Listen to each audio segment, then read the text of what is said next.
Okay everyone, this is chapter 6.2, how enzymes work. So many common chemical processes are unfavorable or unlikely in the cellular environment just because it's at pH 7, it's in the presence of water, or may not be, but either way, they're pretty happy with where they're at, and just kind of the activation energy required just doesn't make sense for the body to create reactants like it would with an enzyme. But digesting food, sending nerve signals, or just contracting a muscle don't occur at a useful rate without catalysis. And so that's what I just said earlier, is that, without these enzymes that can act as a catalyst, some of these things just won't occur because, thermodynamically it doesn't make sense for them to. And so here is the whole enzyme, and then all of this binding and catalysis of this substrate takes place at this active site, which is highlighted in red. And as we can see, the molecule that's being acted on, we can say is the substrate. And that's a separate molecule that comes in and binds to this active site. And then this active site usually encloses the substrate, closes it off from the solution completely, and that's just kind of a preventative measure to make sure that nothing floating around will act on the substrate while it's trying to be broken down. So as we can see over here where my cursor is highlighted, this is just a general reaction for what an enzyme reaction would look like. So you have your enzyme plus your substrate, which is just a reactant, and then you have the enzyme binded to the substrate, and then the substrate will be turned into the product but still binded to the enzyme, and then finally the enzyme will release the end product. And so as we can see here with this graphic is essentially just the free energy graphic of this reaction. But one thing I did want to point out was these P ground states and S ground states. Ground states is just the starting point for a reaction, and so if you can remember, it can go forward like this, or it can go backwards in reverse, quote unquote. So it can start anywhere, but it does have to move unidirectionally. And then over here we have the energy that's needed to kind of get it over the hump, quote unquote. And so as we can see, getting it from the substrate to the product is thermodynamically favorable, but just kind of the energy that's needed to get it there doesn't always work for the body. And biochemists are apparently weird and don't like the normal Gibbs free energy, and they had to make the biochemical standard free energy change. And that's just the standard free energy change at pH 7. I guess it's just an assumption they had to make. So there it is. And then as we can see here with this graphic, it's the same as this one, except it adds the enzymes in there. And as we can see here, the activation energy required to get this from S to P is significantly lower than what it was up here. So in the presence of an enzyme, this rate of reaction just speeds up because the activation energy required for it is just so low compared to without an enzyme. And so these enzymes do not only accelerate reactions, but they also organize and control them so that much of the energy released is recovered in other chemical forms and made available to the cell for other tasks. So this is kind of where, if you can remember, to either genetics or just gen chem, this is where the idea of coupling comes from. So the body, because it's so efficient, has evolved to use energy from other chemical processes to essentially power chemical processes of their own. And so a lot of times two reactions will be coupled up to where one reaction will occur and then that other reaction will use the energy released from that first reaction to start its own reaction. So the body has just become efficient with that.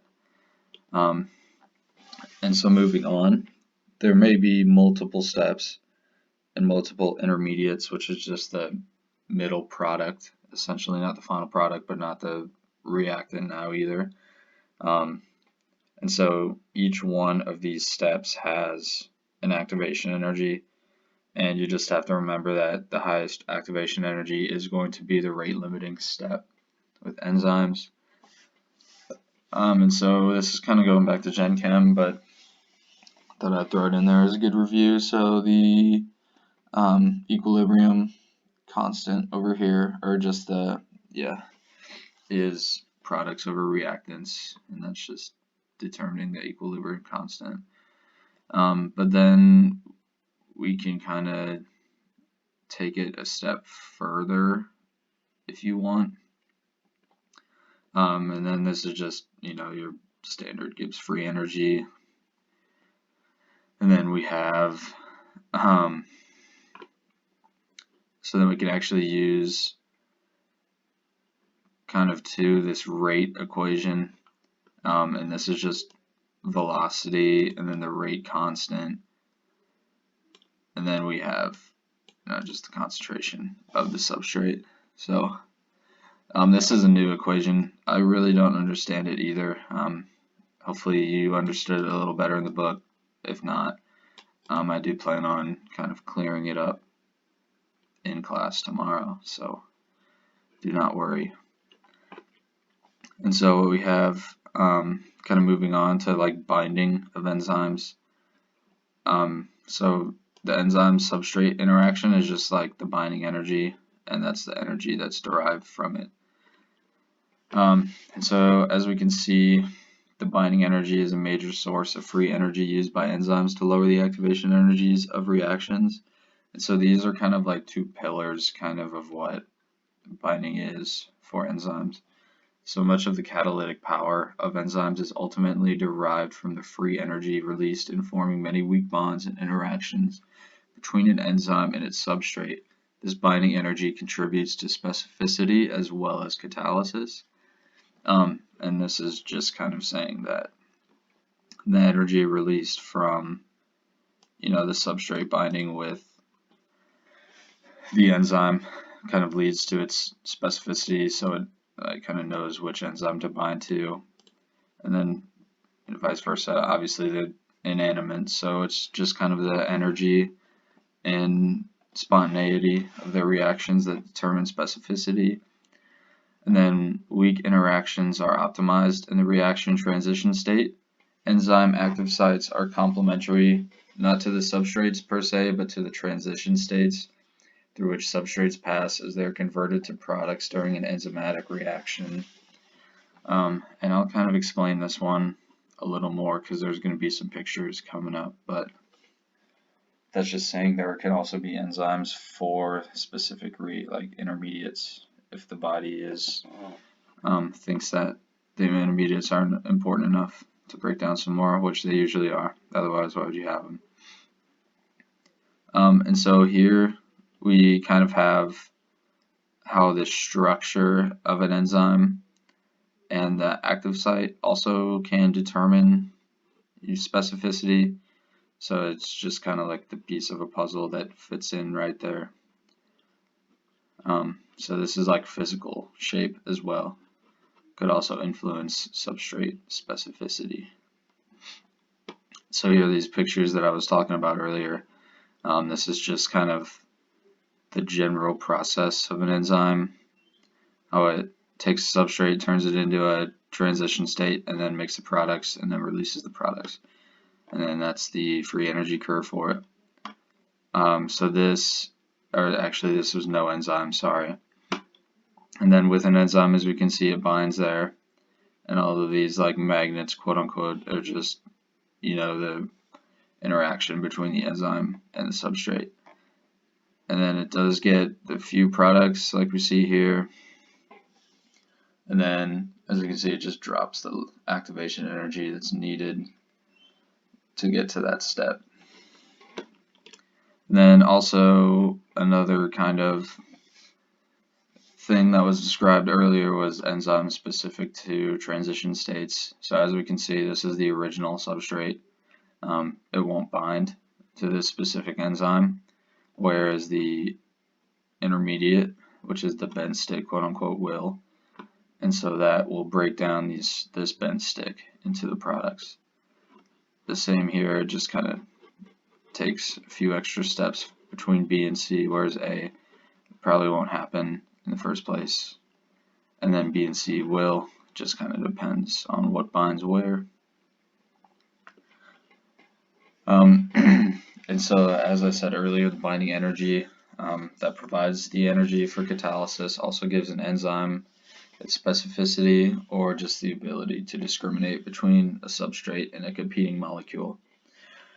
And kind of just hitting on this again, specificity is derived from the formation of many weak interactions between the enzyme and its specific substrate molecule. And so here are just a couple of ways that the enzyme kind of forces substrates to bind to it, if that makes sense. Hopefully I can explain it while explaining these graphics. So the enzyme increases the rate of reactions, as we know, but not equilibrium. And so this graphic right here is just increasing the rate of the reaction by increasing or decreasing the entropy of the said molecule. So as we can see here, if you just have two regular molecules of the same thing that aren't connected or any shape, the rate enhancement is none.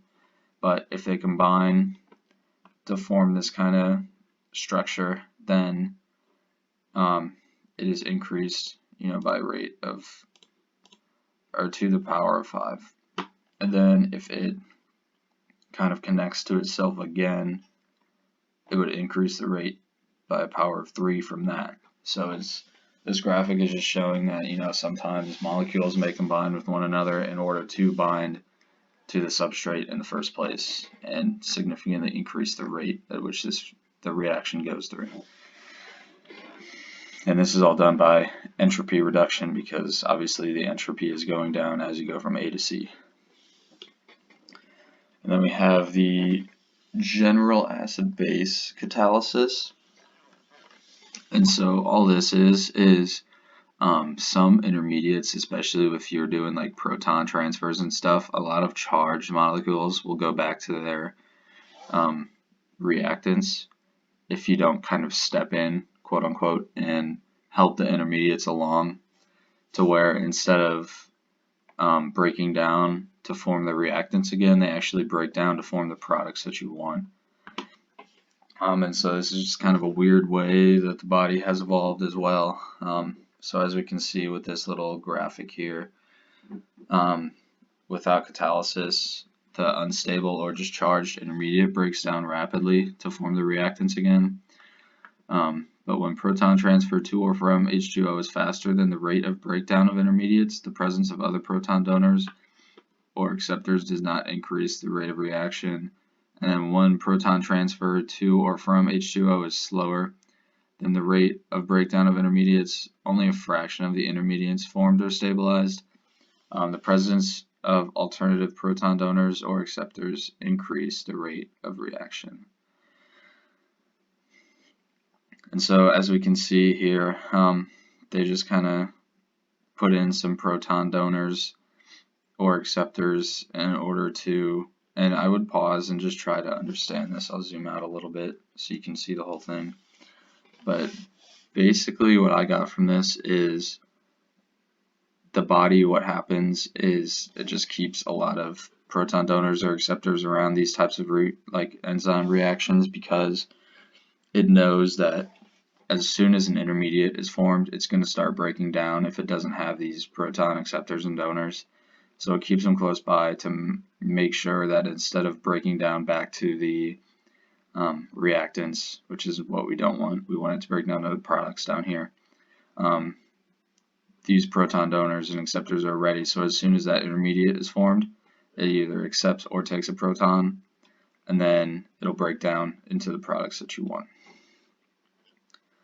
And so this is just kind of a synopsis of what happened above in that picture, what I try to explain. So the charged intermediates can often be stabilized by the transfer of protons to form a species that breaks down more readily to products. And if protons are transferred between the intermediate and water faster than the intermediate breaks down to reactants, the intermediate is effectively stabilized every time it forms. So it's able to catch every intermediate, and every intermediate is going to break down to the products that they want. And that's important to understand.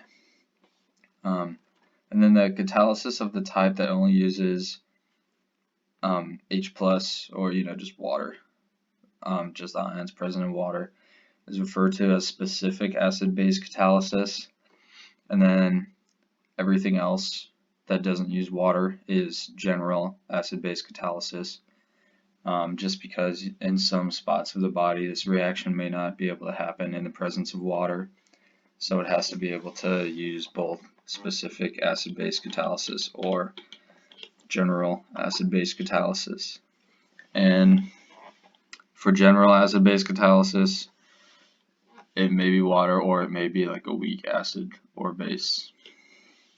But I just want you guys to realize that there are two separate types of acid-base catalysis.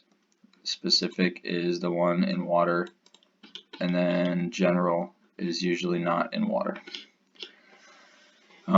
If that was confusing, you can just put it in the group me and I'll try and explain it in a way that's not confusing.